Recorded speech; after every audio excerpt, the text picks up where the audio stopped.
महाराज जी, एक प्रश्न में उड़िया बाबा से किसी ने प्रश्न किया कि महाराज जी, मानसिक पाप क्यों होते हैं।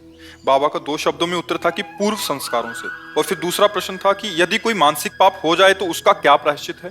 तो बाबा ने उत्तर दिया, सच्चे मन से पश्चाताप करें और भगवत नाम जप करें। भगवान के नाम जप में अचिंत्य शक्ति है, इससे अनंत जन्मों के पाप विध्वंस हो जाते हैं। नाम में जितने पापों को जलाने की शक्ति है, उतने पाप मनुष्य एक जीवन में कर ही नहीं सकता। बाबा का उत्तर था। अब इसमें क्या है कि मानसिक का जो पाप होता है वो मन की मलिनता होती है। जैसे भक्तों का मन भगवान का ही चिंतन करेगा, उनके रूप की, उनकी लीला की, उनके नाम की, उनकी बातों का। और जब हमारे द्वारा अधर्माचरण, जो शास्त्र विरुद्ध आचरण, तो फिर वो गंदी बातों का चिंतन करता है। और जब गंदी बातों का चिंतन करता है तो वही दूसरों पर आरोप लगाने लगता है। जो हमारा मन गंदा होता है ना, तो हमारा मानसिक पाप बनने लगता है। जो हमारा चिंतन होता है, जैसे पूज्य है कोई जिसके हमको रक्षा करनी चाहिए, चरण छूने चाहिए, जैसे बहन है या और भी कोई पूज्य संबंध है, अगर हमारा काम चिंतन गाढ़ है तो चूकेगा नहीं। मन भले शरीर से ना हो, पर मन वो गलत भावना कर बैठेगा। ऐसे ही बहुत लाखों मानसिक पाप होते हैं। आप देखो ना, जिस मन में भजन नहीं होता वो करता क्या है, राग द्वेष का चिंतन करता है, नाना प्रकार के जो लाखों पाप, तभी मलिनता भरती चली जाती है। पर कलयुग का एक प्रताप है, कलिकर एक पुनीत प्रतापा, मानस पुण्य होए नहीं पापा। अगर मानसिक पाप का दंड मिलता तो हमारी दुर्गति पक्की थी। पर कलयुग में चूंकि मलिन हृदय अधिक होंगे, इसलिए सिद्धांत बना दिया गया कि जब तक शरीर से पाप नहीं होगा तब तक मानसिक पाप का दंड उसे नहीं दिया जाएगा। अगर कहीं मानसिक पाप का दंड होता तो बहुत बड़ा लगता। तो हमारे मानसिक पाप बने ही ना, क्योंकि मानसिक चिंतन कलयुगी प्राणी उसे रोक नहीं सकता, क्रिया में उतार देगा, क्योंकि उसमें क्षमता नहीं है। इसलिए अगर मानसिक चिंतन रुक जाए, जैसे मन ने हमारे कुछ गलत सोचा, अब हमारी क्षमता नहीं कि उसकी सोच को मिटा दे, हमको गलत करना पड़ेगा। वो हमको विवश कर देगा, वो हमें पागल बना देगा। कोआ मदांधो मदना तुरुआ, जहां कामना प्रबल हुई तो आदमी पागल हो जाता है। बाद में वो खुद सोचता है, ग्लानि करता है, यार मुझे नहीं करना चाहिए, ऐसा क्यों हो गया। वो जो कामना जागृत हुई, अब वो कामना संकल्प बन गई तो क्रिया करा के रहेगी। अगर केवल स्फुरणा हुई, शांत हो गई तो बच गए। तो स्फुरणा ही ना हो, इसके लिए कोई उपाय। बाबा कह रहे नाम जप।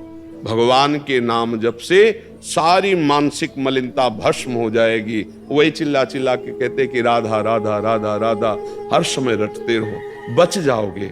जो मानसिक पाप हैं, जो शारीरिक क्रियाओं में परिणित हो जाते हैं, उनको हम वहां उदय ही ना होने दें, उनका संकल्प ही ना बनने दें। तो राधा राधा राधा राधा हम नाम जप करते रहें। और सच्ची बात, कभी कामनाओं की पूर्ति नहीं होती, कभी नहीं होती। देखो आप लोग इतनी अवस्था के हो, हर सुख देखे हो गृहस्थी के, क्या मन शांत हो गया, क्या तृप्त हो गया। बस वही चाल उसकी है जो बचपन में थी, वही आज है। देखो ईमानदारी से देखो, अगर रुका है तो भजन से रुका है, दूसरा कोई उपाय नहीं तो पूरा जीवन हमारा ऐसे खोखला हो जाएगा, नष्ट हो जाएगा। और ये भोग लें, ये देख लें, ये सूंघ लें, ये छू लें, ये खा लें, इसी में जीवन चला जाता है। चलो, जैसी भी परिस्थितियों पर राधा राधा तो बोलते रहो। नहीं संभाल पा रहे हो, राधा राधा बोलते रहोगे, सब संभल जाएगा।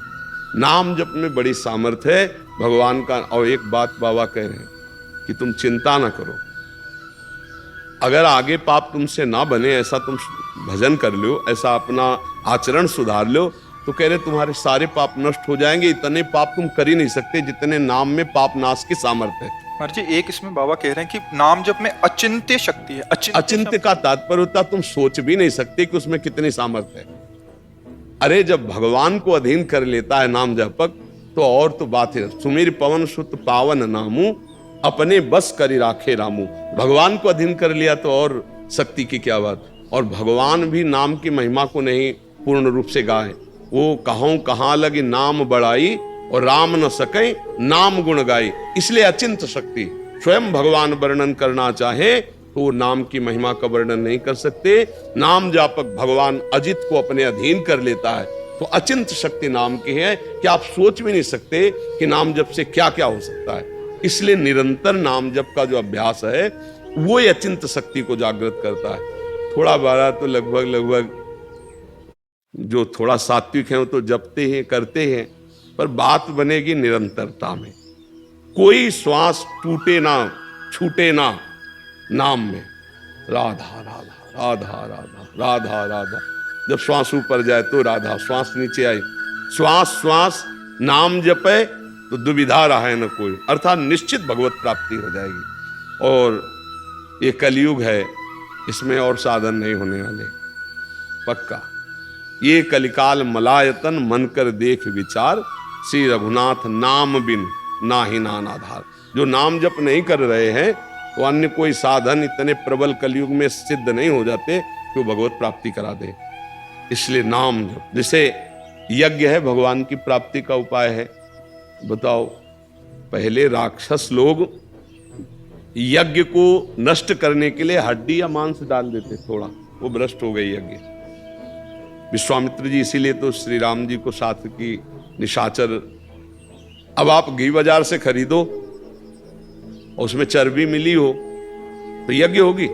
होगी नहीं। सामग्री कहां से आएगी? यज्ञ सामग्री जौ धान्य आदि जो पवित्र चाहिए, अब केमिकल डाले जाते हैं अनाज प्रकट करने में, वो पवित्र थोड़ी माने जाते हैं। ऐसे केमिकल, ऐसी खादें हैं जिनका रस जाता है उसमें, वो अपवित्र हैं। इसीलिए बड़े बड़े रोगों की बाहुल्यता देखो हो रही। कैंसर तो पहले सुना ही नहीं, कभी कोई ऐसे करोड़ों में किसी एक को पहले, अब तो बुखार की तरह है।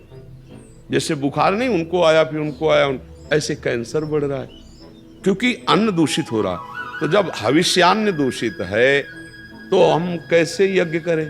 कलयुग में यज्ञ सिद्धि बड़ा मुश्किल है भाई। बड़ा शुद्ध घी हो और शुद्ध हविष्यान्न हो और शुद्ध मंत्र बोलने वाले हो, शुद्ध मंत्र हो, आराधना तप हो, तब यज्ञ तो बड़ा कठिन। अच्छा, ध्यान आंख मूंद के देख लो, अंधकार के सिवा क्या दिखाई देता है? शांत होकर बैठो तो प्रपंच पूरा चलने लगता है अंदर, क्या ध्यान लगेगा? सतयुग में ध्यान के द्वारा भगवान की प्राप्ति होती थी, त्रेता में यज्ञ के द्वारा होती थी, और द्वापर परिचर्यायाम भगवान की सेवा विधान, सेवा पद्धति। अब आप बाजार से मिठाई लेने गए हो, सैकड़ों लोग वहां खरीद रहे हैं, बेचने वाला कितना हाथ पवित्र है पवित्र उससे मतलब नहीं, बनाने वाला हो सकता है मसाला सुपारी खा के बीड़ी पीते हुए बना रहा हो, क्या स्थिति है पता नहीं। तो अमनिया जो ठाकुर जी की पूजा के लिए भोग चाहिए, जो वस्त्र चाहिए, जो सामग्री चाहिए, बड़ा मुश्किल है पवित्र मिलना। अब लघु शंका करके दुकानदार आया, अब हाथ धो के आचमन करके ये प्राय खड़े खड़े लघु शंका की और आके फिर, तो अपवित्रता अगर वस्तुओं की है तो हम कैसे ठाकुर को सेवा करके रिझा लें? पवित्र पदार्थ दूध ले रहे हैं हम और उसमें केमिकल्स का बना हुआ है, पनीर ले रहे हैं, कौन सा भोग लगावें? हर घर में गाय तो नहीं पाली जा रही है, तो सेवा पद्धति ठाकुर की कैसे होगी?